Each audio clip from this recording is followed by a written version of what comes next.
എടാ അത് പിന്നെ നിങ്ങൾ എന്നെ നിർബന്ധിച്ചില്ലേ മൂവ് ഓൺ ആവാൻ. അപ്പൊ ഞാൻ മൂവ് ഓൺ ആവാൻ നോക്കുന്നതാ. അപ്പൊ ഇന്നോട്ട് മൂവ് ഓൺ ആയി. എക്സിനെ എന്നെ കണ്ടുപിടിക്കുന്നു തോന്നിട്ട് ഇതിന്റെ ഉള്ളിൽ. നോക്കട്ടെ. സ്നേഹ സ്നേഹ, ഐ ആം പ്രഹ്ലാദൻ. പന്നിനെ എന്തായാലും ചിരിപ്പിച്ചല്ലോ. എവിടെ സ്ഥലം? അടുത്ത ആള് പോരട്ടെ.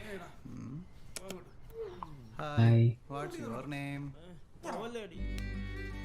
ഭാഗ്യ. ഭാഗ്യ. What's your name? Bhagya Prahladan. Risk എടുക്കണ്ട, പ്രാപിച്ച വേറെ ഏതെങ്കിലും പേര് പറയാം. ഏയ് അങ്ങനെ നയിക്കി. ഭാഗ്യ എന്നൊരു പേരിന് അത്ര മോഡേൺ അല്ലല്ലോ. പ്രണവ, എന്ത് ചെയ്യുന്നു? ഇത്രയും വൃത്തികെട്ട പേര് വേറെ ഇല്ല. എവിടാ സ്ഥലം? പ്രണവ്.